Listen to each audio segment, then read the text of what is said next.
Merhaba arkadaşlar. Bu en son yaptığım videoyu hatırlarsanız Şuca Efendi'den bahsetmiştim size.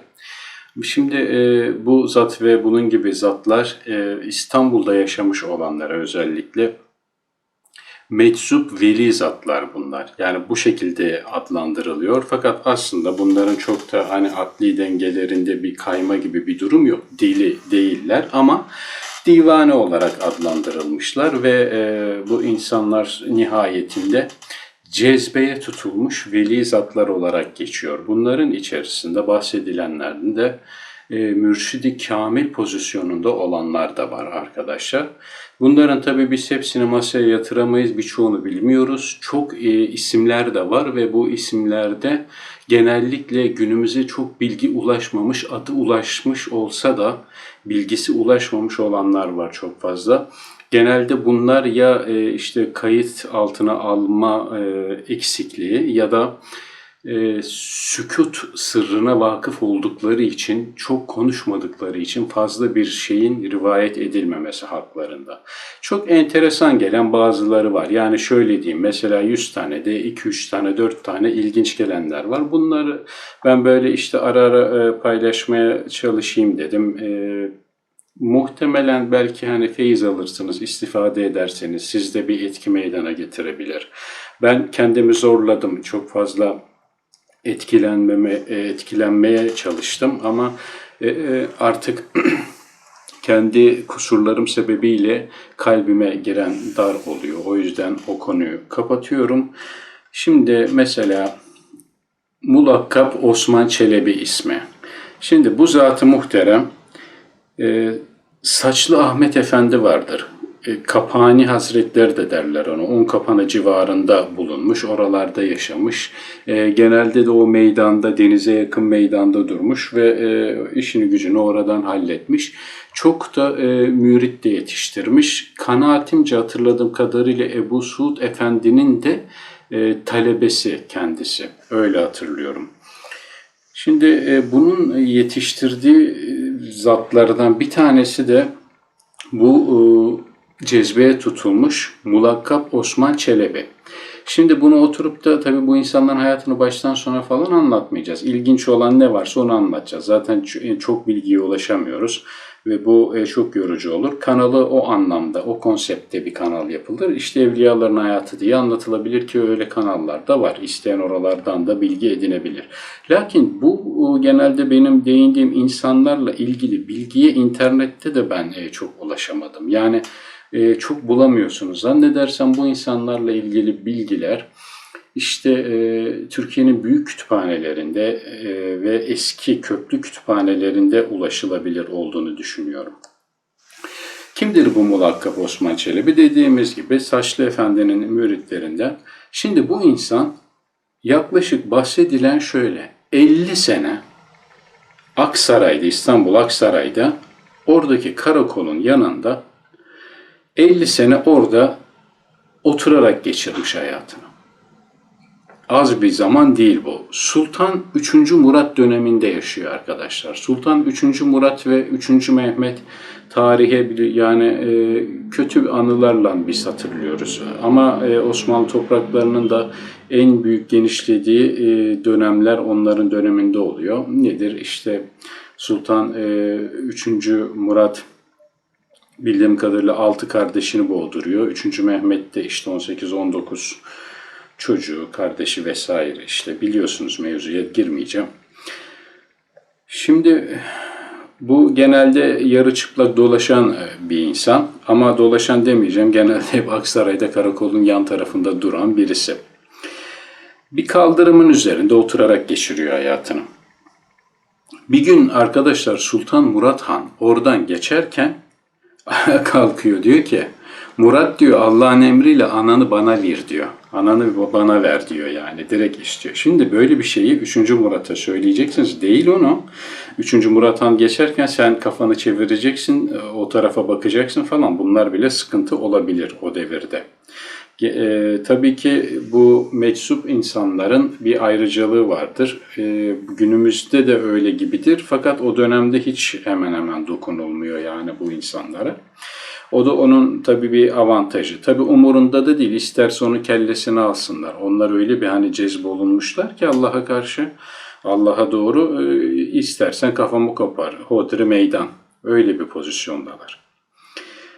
Yine bu zat Mulakkap Osman Çelebi bir gün o kaldırımda dururken bir kadın kucağında sağlıklı bebeğiyle yürürken bebeği görüyor ve bebeğe şöyle bir şey söylüyor. Bağırıyor yani, haykırıyor. Bre yumurcak alası diyor.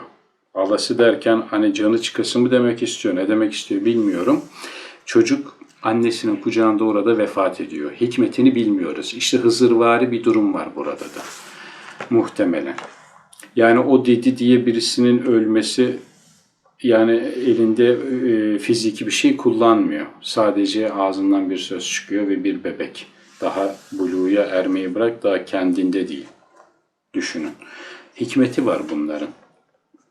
Bu olayların aslı varsa, kayıtlarda yazmışlar bunları tabii ki. Belki de aslı yoktur öyle bir şeyin diyeceğim ama bunun gibi o kadar çok rivayet var ki, o yüzden çok da yabana atamıyoruz bu tarz şeyleri. Yine arkadaşlar, ben ilginç olanlardan, mesela kadı delisi diye yine birisi var. Bu insanda yani karda, kışta, soğukta kaldığı bir dönemde ki dışarıda yaşıyor, eşiyle falan dolaşıyor, öyle biliyorum ben.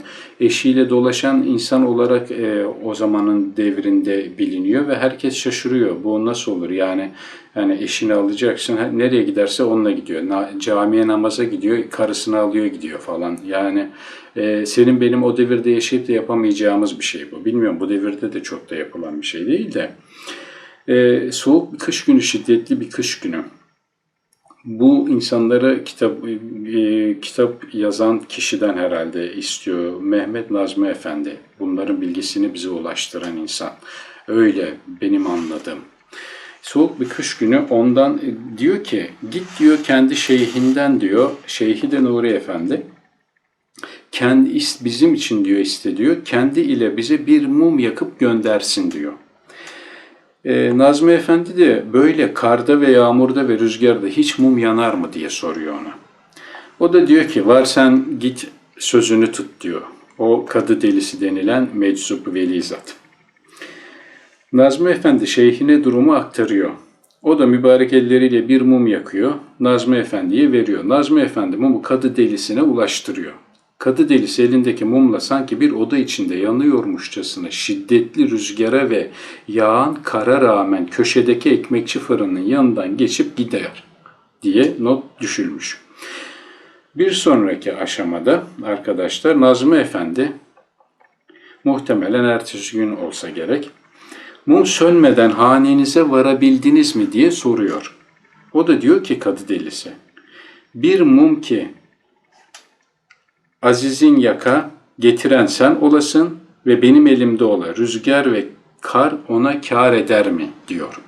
Şimdi benim elimde ola deyince egoistlik bir durum oluyor. Veli zat aslında böyle bir şey demez. Bu muhtemelen Cem makamında söylediği bir durum bu. Yani Cem makamı, fark meselesi, bilmiyorum. Bu konulara gelir miyiz? Ben yani bu konuda belirli bir kitlenin oluştuğuna kanaatim gelmediği sürece tasavvufun bu mevzularına bu dakika itibariyle girmek istemiyorum. Ama sizlerin çoğunun, zaten bu millet 80 milyon olarak bu konuları çok iyi biliyorlar. Daha iyi bildikleri için girmeye de bu dakikada gerekli görmüyorum arkadaşlar. Yine eskici Hasan Dede gibi isimler, ismi gelmiş fakat kendileriyle ilgili malumatlara ulaşamıyoruz. Bayağı isim ve şöhret bulmuş, teşahür etmiş isimler bunlar. Arkadaşlar, Mustafa Baba isminde bir zattan bahsediliyor. Şimdi bu Mustafa Baba enteresan bir zat. Şöyle de ben kitaptan resmini göstereyim size arkadaşlar. Böyle bir resim koyulmuş ama temsili midir, kendisine atfen midir? Bana biraz öyle geldi. Temsili ama resim hoşuma gittiği için paylaşıyorum. Şimdi bu zat-ı muhterem meczup bir derviş bu. Üsküdar civarında, Bolu'dan gelmiş, Üsküdar civarında Müsahip Paşa Sarayı'nda geliyor. İsmi böyle tabii sarayda ama yani bir yaptığı vazifesi nedir onu bilmiyoruz ama dervişlik yaptığını biliyoruz biz. Aslında bu bir derviş, mürşit falan değil. Bir gün yine derviş arkadaşlarıyla beraber Üsküdar'da boğaza nazır bir yerde yaklaşık en az 15-20 metre yüksekliğinde dik bir istinat duvarı gibi bir yerdeler. Zikir çekiyorlar, esma zikri çekiyorlar. Bu zikri çekerken bu Mustafa Baba denen zat bir anda çarh denilen yani semaya kalkıyor. Mevlevi gibi dönmeye başlıyor cezbe halinde. Dönerken o taş sınırı geçiyor. Yanındaki arkadaşları da derviş kardeşleri de dergahtan onu görüyorlar, havada olduğunu görüyorlar. Havada yani ayakları yerden kesilmiş ama o sınırı da aşmış. Aşağıda 20 metre en az bir boşluk var. Yani düşse hayatını kaybedecek. Fakat o cezbe haliyle dönüyor gidiyor. Ondan sonra o sırada mürşidini görüyor. Mürşidi diyor ki Mustafa oğlum tez gel diyor. İşaret ediyor yakın bir mesafeden. O da onun yanına gidiyor. Yaklaşık 5-10 metre kadar koşa koşa gidiyor. O dönmeyi bırakıp. Gittiği zaman bir bakıyor ki mürşidi yok, kaybolmuş yok yani. Göremiyor, mürşit yok ortada. Ne oldu ki diye yani merak ediyor tabii ki. Ertesi gün başından geçenleri mürşidine anlatıyor. Mürşidine bunları anlattıktan sonra da mürşidi ona şunları söylüyor arkadaşlar. Yine bu fark cem meseleleri burada cereyan ediyor. Hoşuma gitti, bunu paylaşmak istiyorum. Mürşidi diyor ki, ey oğul diyor, açıklama yapıyor ona. Öyle tehlikeli ortamlarda, mahallerde yani ortamlarda niçin esma sürersin? Yani zikrullah çekersin. Çünkü diyor zira yani her zaman cemde bulunmazız diyor. Yani biz diyor her zaman cem makamında olmayabiliriz ve seni gelip öyle kurtaramayabiliriz. Düşüp geberebilirsin. Ben biraz kaba söyledim özür dilerim. Hayatını kaybedebilirsin demek istiyor. Bu dünyaya veda edersin demek anlamında. Bu alem diyor, dünyayı kastediyor, beşeriyet alemidir diyor. Yani bir imtihandayız biz burada demek istiyor. Alemi ıtlakta değiliz ki her an sizi gözetelim. Yani alemi ıtlak derken kayıtsızlık aleminde değiliz diyor. Yani sebep ve sonuçların kalktığı o alemde değiliz. Cem makamında o vardır yani. Sebepler ortadan kalkar yani. Dünyadaki işte bu fizik kuralları, cebri kanunlar ortadan kalkar o anda. İnsan o kanunlara ters hareket eder. Yer çekimine ters hareket eder. İşte konulan kanunlara ters hareket eder. Hayatını kaybedeceği yerde hayatı devam eder. İşte suyun içinde 3 ay falan yürür. İşte 60 gün yemeden içmeden durur gibi vesaire ne bileyim. Bunun gibi bir sürü örnek, kerametvari örnekler. Yani buralarda her zaman o senin bulunduğun, dönerkenki bulunduğun alemde her zaman biz olmayabiliriz diyor Mürşid Efendi Hazretleri. Ona böyle buyuruyor. Ki sizi gözetelim, koruyalım. Gah olur beşeriyete geliriz. Yani zaman zaman beşeriyete geliriz, zaman zaman orada oluruz ama genellikle biz Allah'ın koyduğu sünnetullah dairesi içerisindeki alemde oluruz demek istiyor. Yani bu dünya hayatının kurallarına uyarız. Bilsek de o alemin sırlarına kısmen vakıf olsak da genellikle bu kurallara uyarak biz yaşarız diyor. O yüzden de diyor gafil olma diye uyarıyor kendisini. İşte bir mürşit-mürit ilişkisine dair çok güzel bir diyalog. Çok şey anlatıyordur. Yani bu konuları biliyorsanız arkadaşlar, bilenler çok şey alacaktır. Ben burada herhalde bir şey belki aldım, belki almadım bilmiyorum. Bana çok yabancı bu konular. Çok sıcak bakamıyorum bu konulara. Çok iyi anlamadığım için ama bilenler varsa çok şey almıştır diye düşünüyorum. O yüzden paylaştım bunu. Yine Kulübeli Mehmet Dede diye bir zat-ı muhterem var arkadaşlar. Bu da 30 sene boyunca At Meydanı'nda yani Sultanahmet Meydanı'nda bugünkü. Bu meydanda bir kulübe yaptırıyor kendisine. Bunun da ilginç olan tarafı 30 sene orada yaşıyor kulübenin içerisinde. Bakın 30 sene boyunca orada yaşayanlar, orada dolananlar, gidenler, gelenler artık herkes tarafından tanınıyor bu tarz zatlar.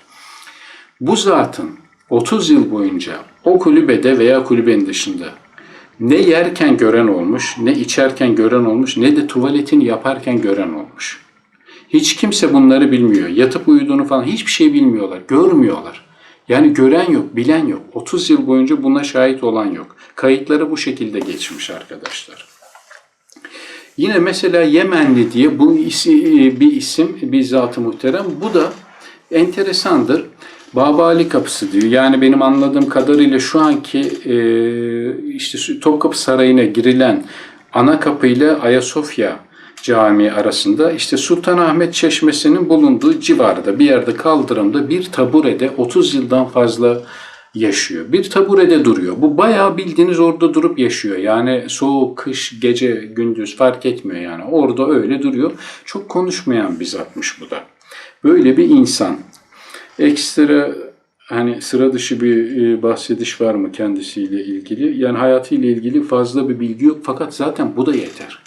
Yani sen bir oturak yapmış kendisine. Oturakta öyle 30 yıl boyunca takılmış. Hindistan'da da bu tarz örnekler var yani. Hinduların içinde de siz görebiliyorsunuz bu tarz şeyler. Niye bunu karıştırdın demeyin. Var yani garip garip tuhaf insanlar var. Fakat bunlar bizde meşhur olmuş isimler. Biz bilmiyoruz tabii ki. Hepsini bilmiyoruz. Bak ben atlıyorum. O kadar çok insandan bahsediliyor ki. Birazdan bitireceğim. Çok uzun tutmamaya çalışacağım. Yine Taşçı Delisi denen bir isim var. Bu da enteresan birisi. Bu insan şöyle Edirne Kapı, burada fotoğraf koymuşlar. Onu ben sizinle paylaşayım. Edirne Kapı'nın şu siyah beyaz olan fotoğraf arkadaşlar. Dikkat ederseniz Edirne Kapı'nın dış tarafından çekilmiş. Bu yani surların dışından eski Osmanlı dönemi zamanı.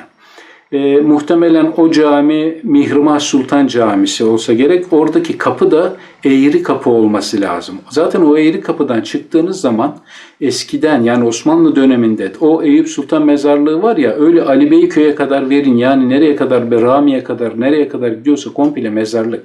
Şu an E5 falan var orada ama altı komple mezarlık oralarını. Siz orada nereye adım atsanız bir cenazenin belki 100 cenazenin üzerine basıyorsunuz. Emin olabilirsiniz arkadaşlar.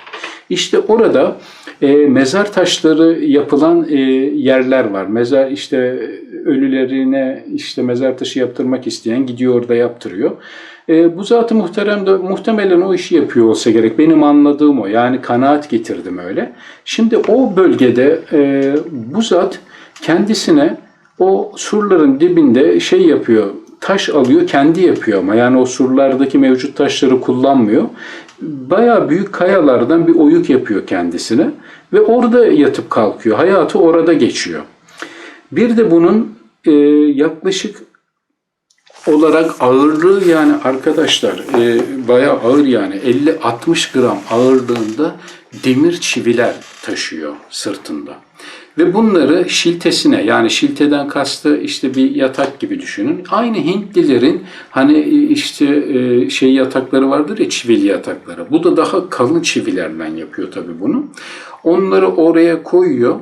Şiltesine nasıl ayarlamışsa ayarlamış. Herhalde tahta olsa gerek o şiltesi onun. Onları ona tek tek koyuyor. O kovuğun içine, taş kovuğun içerisine, mermerden olsa gerek, o taş kovuğun içerisine ittiriyor. Ondan sonra vücudunun yarısı dışarıda kalacak şekilde içine giriyor ve o çivilerin üzerine yatıp uyuyor. Kaç sene bilmiyorum, 40 yılı aşkın süre böyle yaşamış. 40 yılı aşkın. Kim? Taşçı Delisi. İsmi de böyle çıkıyor. Ama bu zatların tabi dualarını almak bilmiyorum nelere, nasıl hayırlara vesile olur. Çünkü zor işler, nefsini öldürme adına yapılan hareketler bunlar. Yine Elekçi Divanesi denen bir zat-ı muhterem var. Bu da bunlar hep cezbeye düştükten sonra yani Allah tarafından ruhları dünyadan ahirete doğru döndürüldükten sonra güçlü şekilde döndürülüyor bunlar. Bunlar çok iştiyaklılar öbür dünyaya. Bizim gibi değil. Bizim yemez. Bizim yemez yani. Bu Elekçi Divanesi arkadaşlar bildiğimiz elek yani. Bu elekleri mesela işaret ettiği insana diyorlar ki bak diyor sana işaret etti git bir elek al gel deniliyor.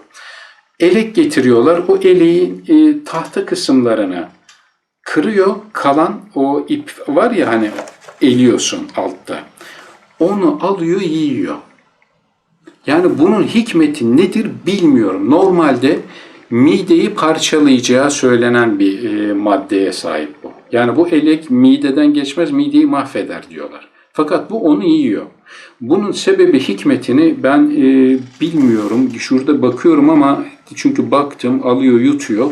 Yani bunu izliyorlar da ve bunun mutlaka metafiziksel bir sonucu ve sebebi olmalı. Bununla ilgili bir bilgi yok ortada. Fakat bunun cereyan ettiği anlatılıyor arkadaşlar. Bu da o Zat-ı Muhterem'in herhalde, dur bakayım, evet, mezar taşı. Onun kendisinin mezarı. Evet, bizzat mezarı arkadaşlar, şu gördüğünüz. Herhalde arkadaki taşlardan da görüyoruz. Bizans surlarının dibine defnedilmiş bir Zat-ı Muhterem. Şimdi bu normal değil arkadaşlar, bu yapılan hareket. Eskiden işkence olsun diye bu eleğin yapıldığı bu ipler yutturulurmuş işkence yapılarak öldürülecek insanlara ve o şekilde içeriden çekerekten öldürürlermiş o acıyla. Yani işkence aleti olarak kullanılıyormuş. İşte ona da bu yüzden elekçi divanesi denmiş. Normal sebze meyve yer gibi yer yazıyor burada da arkadaşlar. Öyle belirtmişler konuyu. Evet, bir kişiden daha bahsedelim arkadaşlar. Benim gördüğüm, dur bakayım, bir iki kişi daha var kısa. Hızır Aşık denen bir Zat-ı Muhterem var arkadaşlar. Bu Zat-ı Muhterem insanların içini okuyabiliyor. Kalbinden geçenlere vakıf olabiliyor. Ve Süleyman Çelebi döneminde yaşıyor. Evliya Çelebi bahsediyor, bunu aktarıyor bildiğim kadarıyla. Şimdi bu Hızır Aşık Süleyman Çelebi'nin imam olduğu camide namaza gidiyor. Namaz esnasında herhalde namaza sonradan mesbuk mu deniyordu fıkıhta ona, neyse ben karıştırmayayım çok onu. Namaza biraz geç geliyor anladığım kadarıyla. Namazı kıldırırken Süleyman Çelebi Efendi o sırada içinden şey geçiriyor. Ya namazı kılayım da namazdan sonra gideyim bari Hisar'a ineyim de diyor. İşte Hisar'ın önünde balık tutayım diyor. Aklından bu geçiyor. Bu Hızır Aşık Hazretleri de bir hu çekiyor. Nasıl çekmekse onu bilmiyorum ben artık. Arkasından da namaz esnasında diyor ki Süleyman Efendi diyor vücudun diyor namazda ama diyor kalbin, aklın diyor balıkta diyor. Bunu namazı kılarken duyan Süleyman Çelebi şok oluyor. Kendini kaybediyor o anda. Kendini kaybediyor. Ondan sonra kendine geldikten sonra namazı tamama erdiriyor. Fakat bu onda bir tesir yapıyor tabii. Hayati bir tesir. Belki de onun hayatının dönüm noktalarından birisi. Süleyman Çelebi, bildiğimiz Süleyman Çelebi arkadaşlar. Bu Mevlid'i falan yazan Süleyman Çelebi diye biliyorum ben de. Ve tabii ki daha derin bir insan oluyor. Onda böyle bir tesir meydana getiriyor. Bu tarz durumlar oluyor arkadaşlar. Ben bunun münkiri değilim. Bu kalpte geçenleri okuyan insanlar var. Kendisi de bir şey söylüyor. Mesela Süleyman Çelebi diyor ki, ben onu okuyayım. Bu divanenin, şimdi bu tarz velilere divane deli deniyor yani biraz da. Bu divanenin keşfinden sonra bir Allah korkusu ve halktan bir utanma hissi meydana geldi bende diyor. Öyle ki az kalsın bayılıp yere düşüyordum. Kendisini kaybetmiş çünkü. Sonradan işte diyorum ya o şoku atlattıktan sonra namaza devam ediyor. Ve tamamlıyor. Gelelim bir isim, evet, Sultan-ı Büdela Hasan Dede. Bu çok enteresan. Yani buna gerçekten böyle birisi yaşamış olabilir mi? Ya da bunun yaptığı işe izin nasıl verilmiş diyorum. Bana tuhaf geliyor. Şimdi bununla ilgili yaptığı ne var yani diyeceksiniz. Mesela yani kerametvari bir durum çok, hani bir hayatıyla ilgili çok bir bilgi yok, bir şey yok. Fakat çok enteresan. Bu da eski Fatih döneminden estağfurullah. Fatih Camii'nin herhalde 1900'lü yılların başlarında çekilmiş resmi, bakar mısınız fotoğraf arkadaşlar? O kadar güzel ki fotoğrafın etrafında ne ev var, ne taş var, ne bir şey var. Ya muhteşem yani, çok güzel. Şimdi o minarenin boyunda kendisine bu Sultan Büdala Hasan Dede minare boyunda kulübe yaptırıldığı söyleniyor. Tabii bu kulübe minare boyunda değil de en tepesini kulübe olarak kullanıyor muhtemelen. Minare boyunda marangozlara yaptırıyor bunu. Artık marangozların buna gidip de yukarı çıktıkça çivi çakmaktan çok korktukları ve çoğu marangozun da bunu reddettiği, ben artık daha yukarı doğru çıkamam dediği ve belirli bir seviyede bıraktıkları söyleniyor. Ama o inat ediyor, o minare boyunda yaptırttığı söyleniyor. Buna tabii o zamanın yetkilileri buna izin verdiler mi, vermediler mi, yoksa bu bir şehir efsanesini bilemiyorum. Ama kayıtlara geçmiş böyle bir şey. Bu minare boyunda yaptırdığı kulübede kalıyor. Normal bir hareket değil tabii ki. Bunun hikmeti nedir yaptıysa onu da bilmiyoruz. Bir gece fırtınada devriliyor bu. Tabii sen öyle bir yüksekten devirince hayatta kalman çok zor. Tabii ki vefat ediyor. Bunu bulanlar şunu söylüyorlar, rivayet ediyorlar. Evet, devrilmiş ve biz sabah kalktığımızda onun cenazesiyle karşılaştık orada yerde diyor. Devrilmiş kulübede. Fakat cenazede enteresan olan şu, kefene sarılı bir şekilde, hazır bir şekilde, hani yıkanmış, hallolmuş bir şekilde buluyoruz diyorlar. Böyle bir detay var bununla ilgili de. Size başka anlatabileceğim bir şey var mı diye. Evet, yine çok klasik şeyler. Bunlar sıra dışı bu anlattıklarım. Bir de nenesi Dede Sultan diye birisi var. Bunun kerameti de normal, fakat bunlar da meczubin zümresi var aslında Osmanlı'da. Bunlar genellikle Ayasofya Camii civarında toplanırlarmış arkadaşlar. Yani meczup olan veli zatlar. Genelde de anlattığım gibi dikkat edin, hep o bölgedeler, yani hayatlarını oralarda sürdürüyorlar. Diyebileceğim bu zatla ilgili bakıyorum. Buradan ben notlardan. Yine Ayasofya civarında olduğu gibi de Sultan 3. Mehmet döneminde yaşıyor. Bununla ilgili olan şöyle bir şey. Ben kısaca söyleyeyim size. Buradan okumayayım size. Bir takım rivayetler ortada dolanmaya başlıyor. 3. Mehmet Eğri seferine çıkacağı zaman.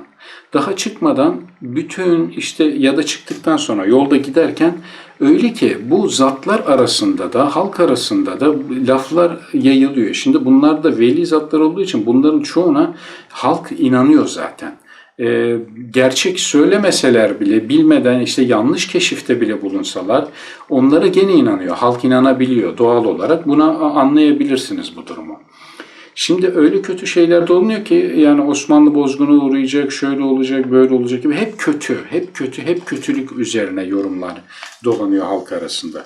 Bu nenesi Dede Sultan denen zat-ı muhterem de bu da meczubundan. Bütün bu meczupları topluyor şeyde. Ayasofya'nın orada bir yerde topluyor. Bunun üzerine yorumlarda bulunuyor. Herkes bakıyor ki bütün meczup olan veli zatlar da kötü söylüyor. Eğri'de mağlubiyet yaşanacak. İşte Osmanlı ordusu bozguna uğrayacak. Sultan ölecek falan filan. Aklınıza ne gelirse artık. Ucu bucu yok bunun. Bu nenesi Dede Sultan da bütün meczupların önünde sivriliyor bir anda. Bir anda gayrete geliyor. Gayretullah diyoruz ya biz buna. Gayrete geliyor ve diyor ki hop diyor, yani siz diyor ne diyorsunuz diyor. Yani söylediğiniz ne kadar doğru olabilir ki diyor. O meczupların içerisinden bu tayyi mekan tayyi zaman yapabilenlerini seçiyor aradan. Onlara sözünü geçirebilen bir zat bu arada. Siz diyor hele bir gidin varın diyor, bize diyor haber getirin diyor. Tabii Eğri'ye falan gidecek halleri yok yani. Eğri nerede arkadaşlar, ben tam bilmiyorum. Yani Eflak, Boğdan, yani Polonya tarafları falan. Bunlar gidiyorlar ama geriye haber gelmiyor. Yani bunlar gideceği şekilde gidiyorlar. Fakat geriye haber alamayınca bu nenesi Dede Sultan Kumkapı'ya doğru yürümeye başlıyor. Kumkapı'ya, denizin oraya gelince bir anda ortadan kayboluyor. Ortadan kaybolduktan sonra da belirli bir vakit sonra geriye geliyor. Geriye geldiği zaman da aynen şunu söylüyor. Diyor ki elhamdülillah. Hele söz yine İslam'ın oldu. Eğri kalesi alındı ve düşman taburu bozuldu. Aynen bunu söylüyor. Ordudan haber yok. Ne olup ne bitti belli değil. Fakat sonra bakıyorlar ki ordu geriye muzaffer bir şekilde dönüyor. Aynen bu zatın söylediği gerçekleşmiş oluyor ve kerameti ortaya çıkıyor burada da. Kendisi de mezarı da Üsküdar'da Karacaahmet Sultan Türbesi'ne yakın bir bölgede bulunmaktadır deniliyor deyip bu konuları şimdilik burada nokta verelim. Sonra yine devam edebilir miyiz? Daha çok zat-ı muhteremler var, böyle enteresan zatlar. Paylaşabiliriz, olabilir. Devam edersek ederiz arkadaşlar. Teşekkür ediyorum. İnşallah hoşunuza gitmiştir. Benim ilgimi çektiği için paylaştım sizlerle. Dediğim gibi takip etmek, abone olmak zorunda falan değilsiniz. Kendinize iyi bakın.